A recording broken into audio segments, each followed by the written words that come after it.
दोस्तों स्वागत है हमारे YouTube चैनल में। मेरा नाम है आशीष और आज मैं आप लोगों को NCERT क्लास 9th का मैथ का चैप्टर 5 का प्रश्नावली 5.1 बताने वाला हूं। क्वेश्चन नंबर 4 है। इससे पिछले वीडियो में मैंने आप लोगों को क्वेश्चन नंबर 3 तक बता दिया था, तो चलिए स्टार्ट करते हैं। क्वेश्चन नंबर 4 क्या कहता है? यदि दो बिंदुओं A और B के बीच एक बिंदु C ऐसा स्थित है कि AC बराबर BC है, तो सिद्ध कीजिए कि AC बराबर 1/2 AB है।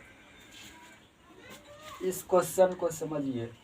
यदि दो बिंदुओं, ये एक रेखाखंड है, दो बिंदुओं A और B, क्या कहता है कि दो बिंदुओं A और B के बीच कौन सा बिंदु स्थित है? बिंदु C स्थित है। A और B के बीच कौन सा बिंदु स्थित है? बिंदु C स्थित है, जिससे AC बराबर BC है। मतलब क्या हुआ कि जितना AC होगा उतना ही BC होगा। AC BC के बराबर है। कैसे? AC जो है वो BC के बराबर है। कैसे दिया है? प्रश्न में ही दिया है कि AC जो है वो किसके बराबर है? BC के बराबर है। तो जितना AC होगा उतना ही क्या होगा? BC होगा। तो आपको सिद्ध क्या करना है कि AC जो है 1/2 AB है। मतलब क्या? ये AC जो है ना, ये AB का आधा है। AB का क्या है? पूरा का आधा है। ये आपको लाना है। तो देखिए AC बराबर BC, ये तो आपको प्रश्न में ही दे चुका है। तो देखिए AC प्लस BC क्या लिखते हैं? सो देखिए AC प्लस BC मिलकर के क्या बनाएगा? AB बनाएगा। ये कैसे बनाएगा सो समझिए। AC यहाँ से यहाँ तक और AC और BC ये दोनों जब मिलेगा तो क्या बनाएगा? टोटल पूरा AB बनाएगा।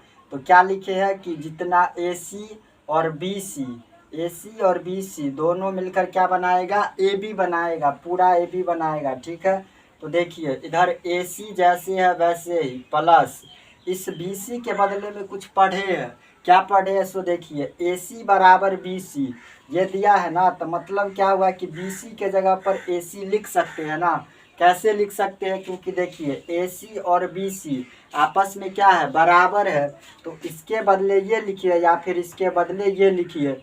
तो यहाँ पर क्या है? BC है, तो BC के बदले में क्या लिख सकते हैं? AC। तो BC के जगह पर AC लिख दिए। इस पार क्या है? AB है, तो AB। एक AC दोनों प्लस में है ना, तो क्या हो जाएगा? 2AC हो जाएगा। 2AC बराबर में क्या है? इधर AB है, तो AB। इधर AC बराबर AB देखिए तो दो गुना के रूप में है। तो जब गुना वाला बराबर किस पर जाता है तो क्या हो जाता है? भाग के रूप में, बट्टा के नीचे हो जाता है। तो बट्टा के नीचे में 2 हो जाएगा। तो देखिए AC बराबर AB के पीछे कुछ नहीं रहता है तो क्या रहता है? 1 रहता है। तो AB के पीछे कुछ नहीं तो 1 बट्टा में 2 और इधर AB जैसे है वैसे ही। यही आपको लाना था ना कि AC बराबर 1/2 AB है। एक बार इसको फिर से समझिए। फिगर क्या कहता है कि यदि एक रेखाखंड है, ठीक है, इस पर दो बिंदु A और B स्थित है, ठीक है, और A और B के बीच में एक बिंदु क्या स्थित है? C स्थित है। तो आपको ये लाना था। तो क्या किए कि जितना AC होगा उतना ही BC होगा। ये तो आपको प्रश्न में ही दे चुका है। तो क्या लिखे हैं कि AC प्लस BC ये दोनों मिलकर क्या बनाएगा? टोटल बनाएगा ना AB। तो यही लिखे है कि AC प्लस BC मिलकर के क्या बनाया? AB बनाया। तो AC जैसे था वैसे ही इस BC के बदले में कुछ पढ़े हैं AC, तो AC लिखे बराबर में AB जैसे है वैसे ही। एक AC 2 AC इधर AB जैसे है वैसे ही। AC इधर AB 2 गुना वाला उस पर गया बट्टा के नीचे। तो AC बराबर AB के पीछे कुछ नहीं रहता तो 1 रहता है, तो 1/2 और AB जैसे था वैसे ही। यही आपका आंसर हो जाएगा। चलिए दोस्तों हम अपना अगला क्वेश्चन देखते हैं। क्वेश्चन नंबर 5 क्या कहता है? प्रश्न 4 में बिंदु C रेखाखंड AB का मध्य बिंदु कहलाता है। बिंदु सी रेखाखंड AB का क्या कहता है प्रश्न कि जो एक रेखाखंड है AB का बिंदु C क्या है, मध्य बिंदु है। तो मध्य बिंदु कहलाता है। सिद्ध कीजिए कि एक रेखाखंड का केवल एक ही मध्य बिंदु होता है। मध्य बिंदु किसे कहते हैं, तो किसी भी रेखाखंड का वैसा बिंदु जहाँ से दोनों तरफ की दूरी क्या हो, जहाँ से दोनों तरफ की दूरी समान हो, उसे ही मध्य बिंदु कहते हैं।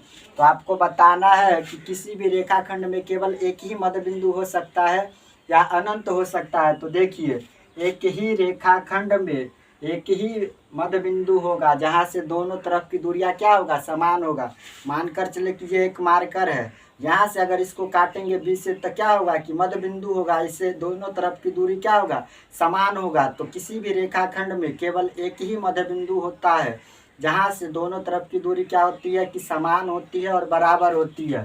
तो इसका आंसर क्या लिखेंगे, किसी भी रेखाखंड का केवल एक ही मध्य बिंदु होता है, मध्य बिंदु होता है। किसी भी रेखाखंड का केवल एक ही मध्य बिंदु होता है जहाँ से दोनों तरफ की दूरी, जहाँ से दोनों तरफ की दूरी समान होती है, जहाँ से दोनों तरफ की दूरी समान होती है। अतः AB का मध्य बिंदु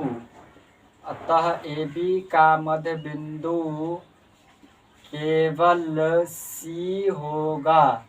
अतः AB का मध्य बिंदु क्या होगा, केवल C होगा, क्योंकि AB का मध्य बिंदु C होगा तब ना जितना AC होगा उतना ही BC होगा।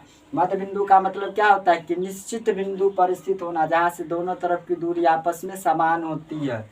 तो यही आपका आंसर हो जाएगा। चलिए दोस्तों, हम अपना अगला क्वेश्चन देखते हैं। क्वेश्चन नंबर 6 क्या कहता है, दिए गए आकृति में यदि AC बराबर BD है, मतलब क्या, AC जो है वो क्या है, BD के बराबर है।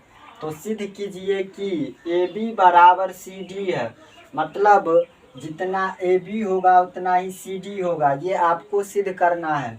तो देखिए, आकृति आपको ये दिया गया है प्रश्न में ही। आपको क्या दिया है सो सुनिए।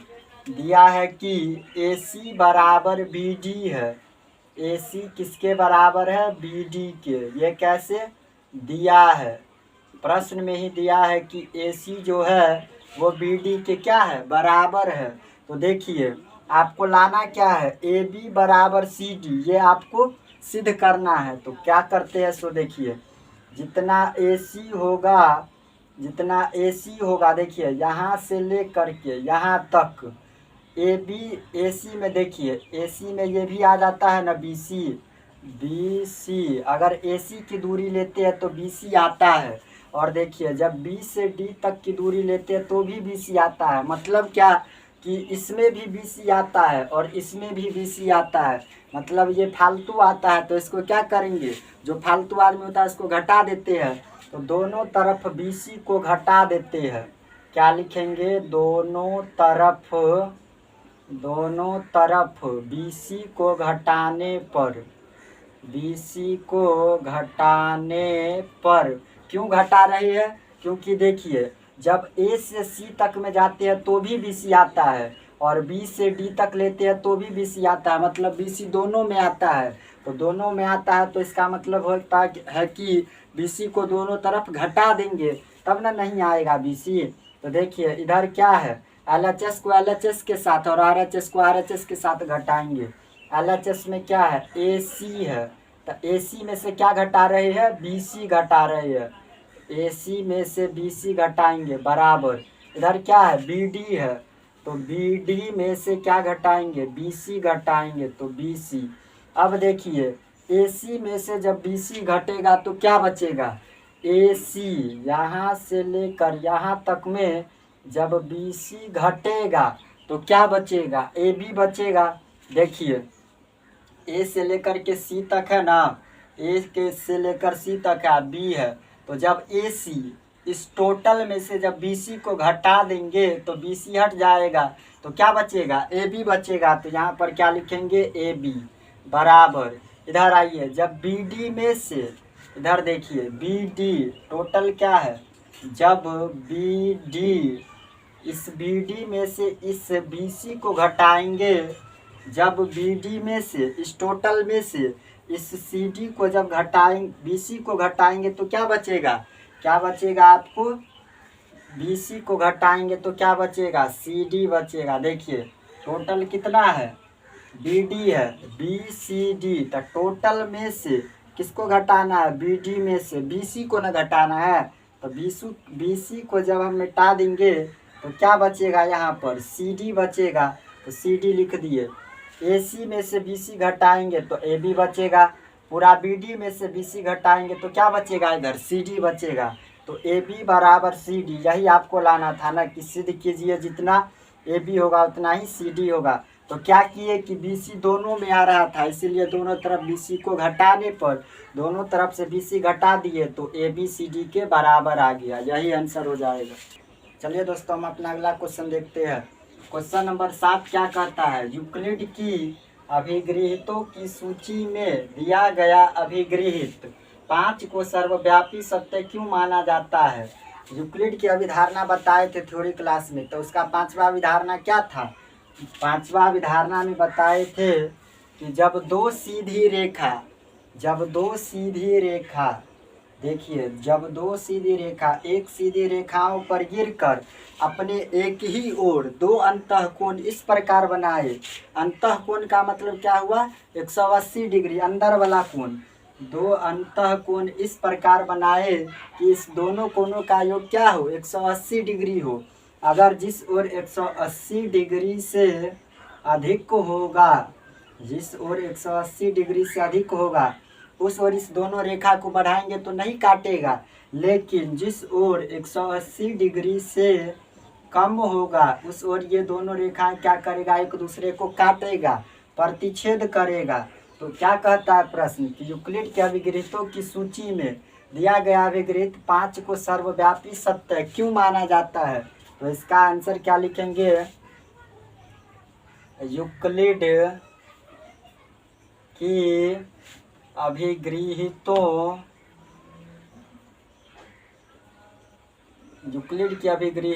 की सूची में दिया गया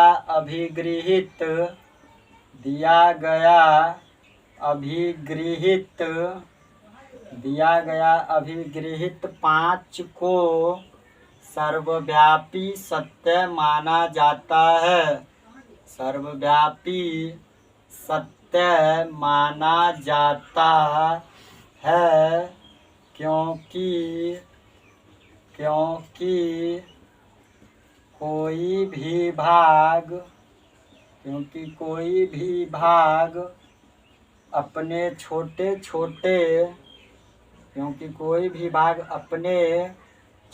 छोटे भाग से बड़े होते हैं, अपने छोटे भाग से बड़े होते हैं, क्योंकि कोई भी भाग अपने छोटे छोटे भाग से बड़े होते हैं, चाहे वह क्षेत्रफल हो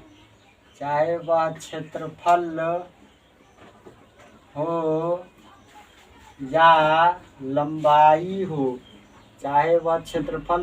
लंबाई हो, यूक्लिड की 5वीं अवधारणा क्या कहता है, तो जब एक दो सीधी रेखा पर एक तीसरी सीधी रेखा गिरकर अपने एक ही ओर दो अंतःकोण का मतलब होता है अंदर वाला कोण, तो जिस ओर 180 डिग्री से अधिक होगा उस ओर यह नहीं काटेगा, लेकिन जिस ओर 180 डिग्री से कम होगा उस ओर इस रेखा को बढ़ाने पर क्या होगा कि एक दूसरे को काटेगा।